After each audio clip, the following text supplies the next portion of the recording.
Hi, I'm Dima Sharif. And I'm Sandra Boros. I'm the founder of DS Consulting Club and the Grow Pro Shop. And I'm the founder of Sandy's Kitchen. And this is From Scratch to Success.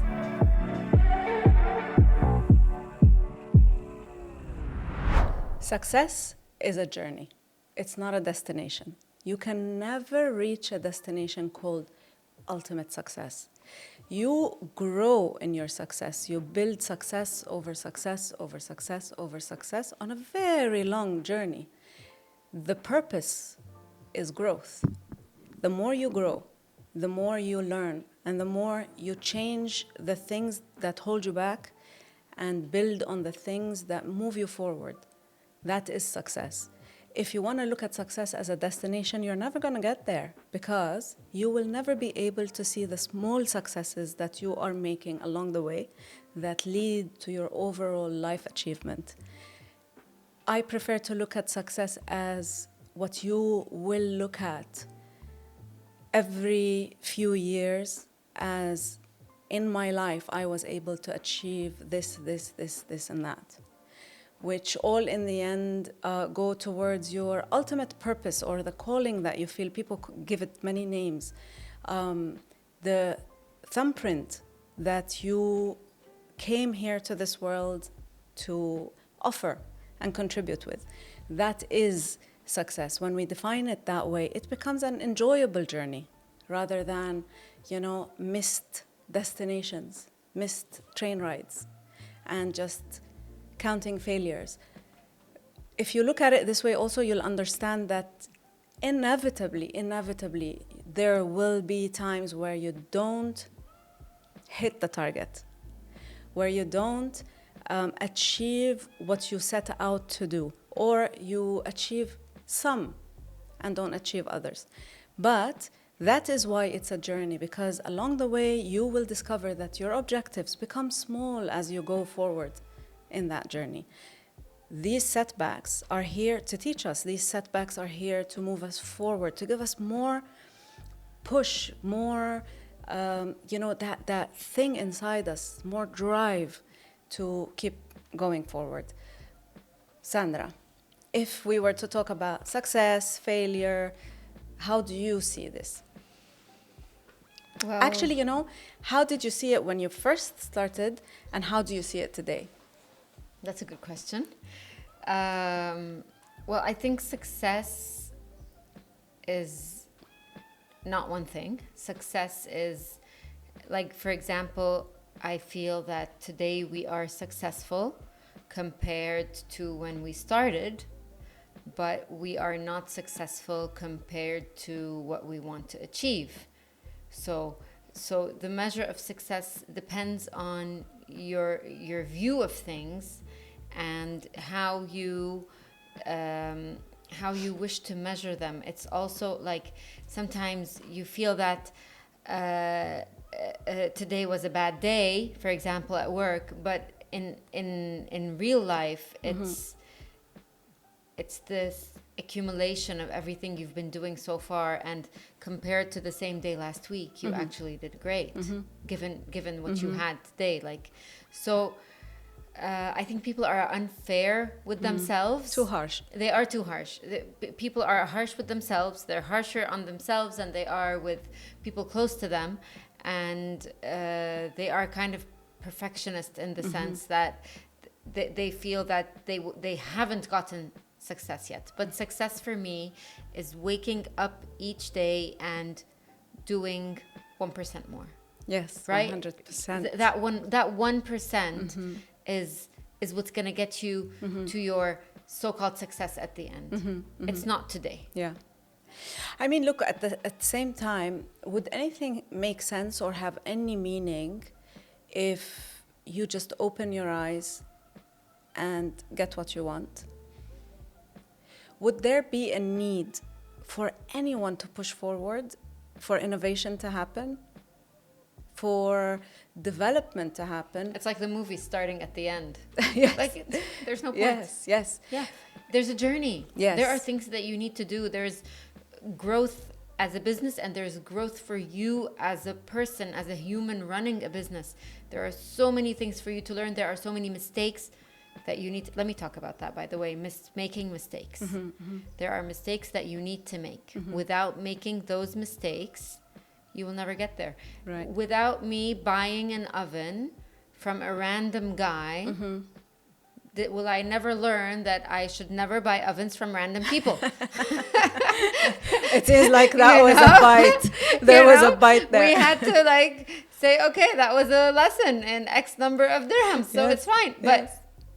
But it's a lesson. Yes. And I wouldn't have learned it any other way if you came and told me, Sandy, don't buy from this random guy. Right. And I'll be like, but it worked when I was there. Yes. So there are so many mistakes that we, by the way, every single mistake we've done in the kitchen was an opportunity for us to learn. And I say this when I give my big speeches in the kitchen, you know, that without making that mistake, we wouldn't have changed X and X and X and Y in the process. Yes. And these little changes are what improve us every day. This annoying customer who complained, whom we really didn't like at that moment, was a reason for us to get better. So you learn from your mistakes. You need to make them. If you don't make them, it means you're not going to grow. Another thing that's amazing, and yes, guys, please consider this. This is something you really need to think about. You really need to think about the definitions of success and failure, and if there is such a thing as ultimate success. One thing is, if the moment you feel I've made it, I'm successful, that is the end for you. That's finished. You're done. You're done, because you will become irrelevant, outdated. No innovation will take place. It is you competing with your current success that keeps you pushing the envelope, keeps you doing more, contributing more. And the company that stops contributing and thinks, hey, we're awesome, they're over. It's finished. Nobody cares anymore. Because their neighbor is going to come in and say, hey, we're not doing as good. And so how can we improve our process? How can we make it better? Exactly. They stopped. Yes. And so when we want to look at success and failure, if you don't think in terms of journey, if you don't think in terms of ongoing progress, if you don't think in terms of growth and learning, you're over, my friend. And when you're over, we all know in business, that's not the place where you want to be. You don't want to be irrelevant. You don't want to be stuck in some past capsule thinking I'm awesome. Yeah, Encino Man style. But like, you know what? I'm going to tell you guys a little secret. So when I love cooking and I love baking and I love all of that. And I chose cookies, not because I can only make cookies. I could have made any other product. But in my head, I was like, I'm going to make cookies because it's easier than other things. And wow, big surprise to me. Yeah, it is easy in some ways, but you still have to stay relevant. You still have to innovate. You still have to do so many things that nothing is actually easy. There are no easy wins. There's no magic formula. You can't open a company and go sit at home and binge on Netflix. It doesn't work that way. Saying that, I think it's also very important to discuss what failure is. Because to most people, a setback, they consider it as failure. We failed. A little problem, we failed. Anything that happens, they just raise the flag and say, we failed. Look, you only fail the minute you throw the towel and stop. That's it. But even that is not really a failure. But if you really must choose a moment where you fail, and you want to call it I failed, do that the minute you throw the towel and decide to stop. So you're saying as long as you exist as a business, you cannot say the words I failed. Yes. And even if you cease existing as a business, by the way, not necessarily you failed. Let's assess which one is more failure. If I have a business that's not working and that stopped, like it's been great, but then it stopped achieving anything. It's becoming irrelevant, old-fashioned, outdated. The product is no longer needed. Something came and actually is doing a better job at it. Keeping that business going or choosing to terminate and move on. Okay. Which one is failure and which one is success? Are these my only two options? If these are the two scenarios. So basically holding on to a business that's never going to work. Oh, of course not. Yeah. I'd rather close it down and do something else. And so even if you do, that's not failure. You No, see, so it's that's just what a I'm saying. change of direction. When do you fail? But it's The minute you decide, I'm not good, drop the towel and stop. You see, so what I'm trying to say is your setbacks can take you to your next success. But the minute you decide to judge yourself and say, I am not good, I cannot do it, and you drop the towel and you say, no more, finished, I'm over. You see, so basically when you give up, so long you're fighting, you're on the journey with setbacks, with wins, with everything that comes with it. You're on the path. But isn't it a success sometimes to also say, this business is not going to work. Exactly my point, my previous point. Yeah. I will put my resources Towards something else. Towards something else. This is a form of courage, in Let my me give you opinion, an and example. a form of success. So Mune was doing great, right? And we reached a point that Mune started losing money. The reason it was losing money was not because the product is not good, but because the size of operation and the size of the demand was so much bigger than the actual capability for the operation. And so what we needed to do at that point was to expand.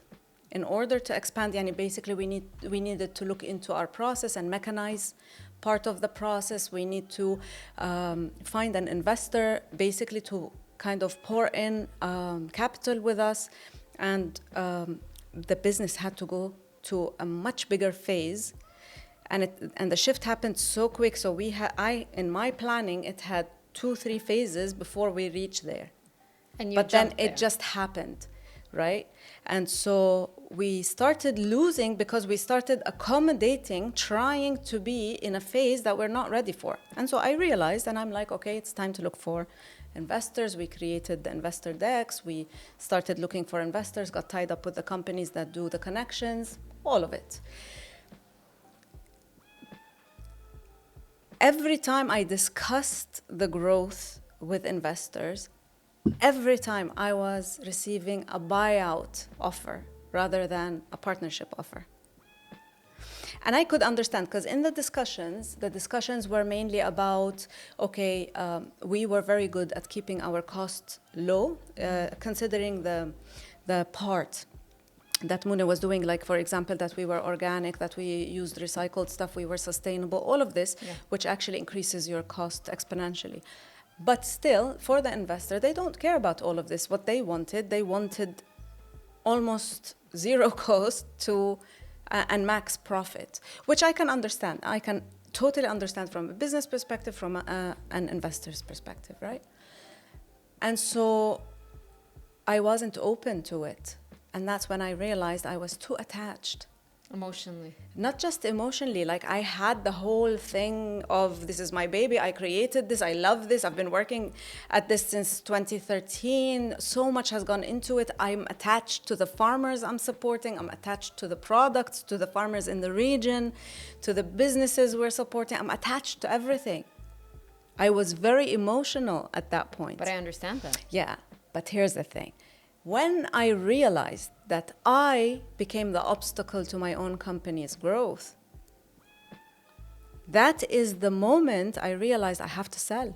I don't want to be part of this anymore. Because this is going to go now in a direction that I personally do not back up. You're not comfortable Mass with production, the direction. let's use plastic packaging instead of recycled glass. It's going against all my philosophy, number one, which I can understand that from a business perspective, for this to happen, it has to happen that way. And then I realized also that I'm too emotionally attached, and that can never create a successful story even if it's successful today, the end result, the end game of this is not going to be success.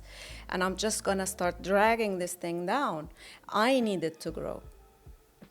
So I was thinking of my success. And that's when I realized, okay, sell. And that's when I sold Mooneh.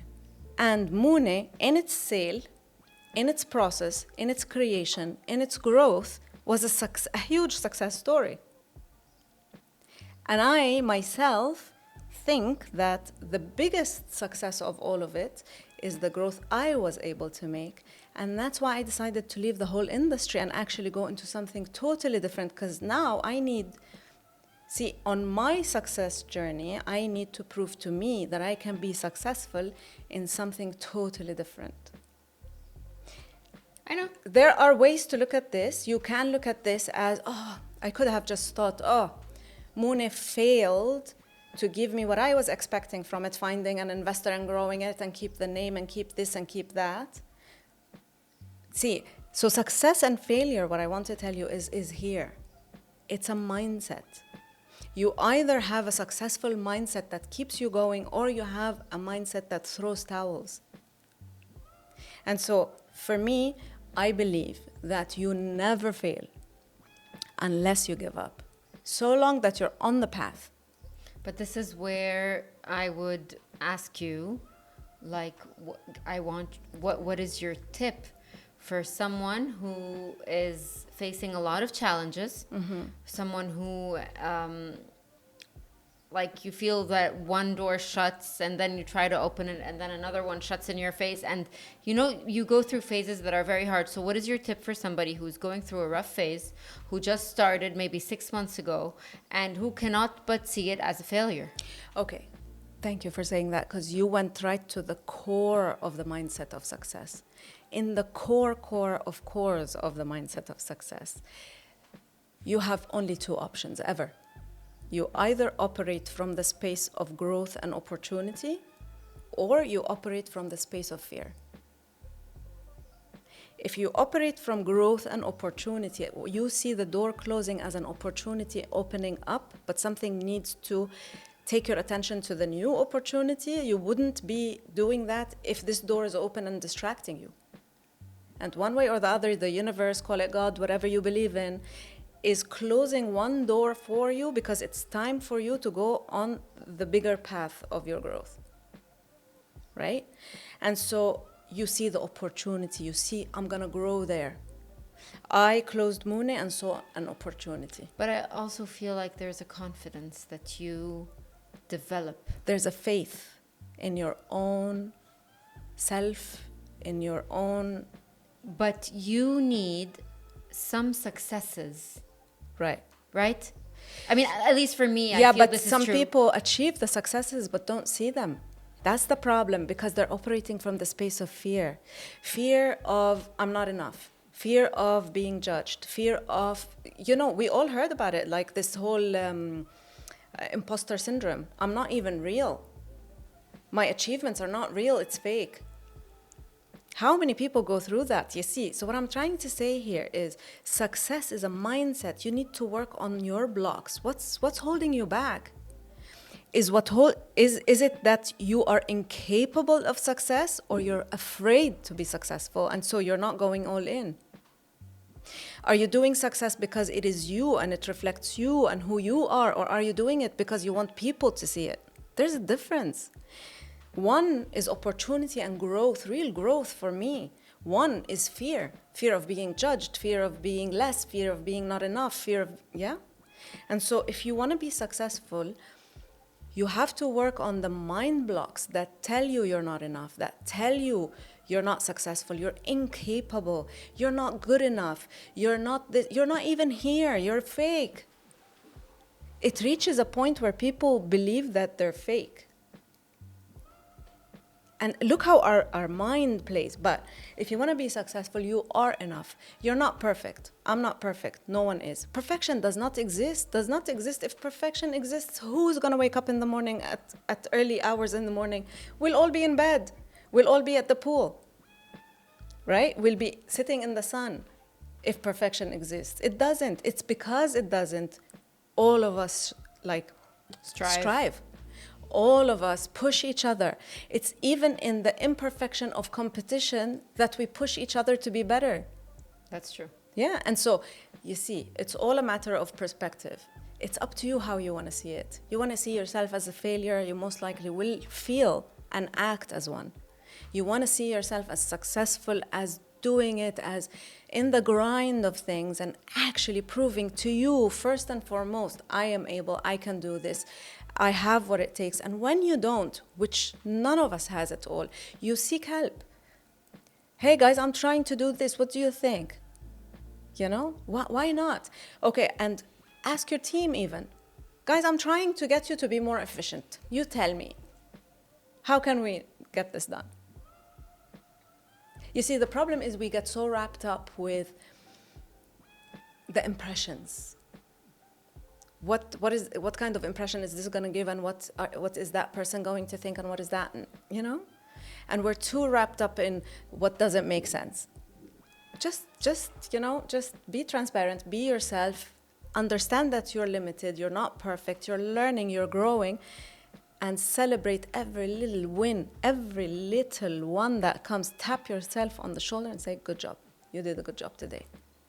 The 1% extra, the 0.01 extra, end of the year.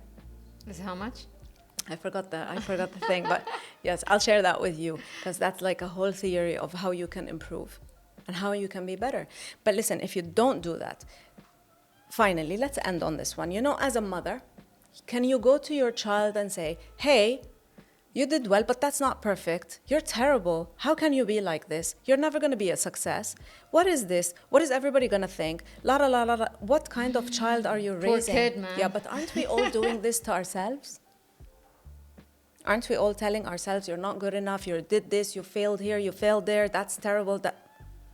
No. I mean, sometimes. Be a better mother to yourself. Tell yourself always, good job.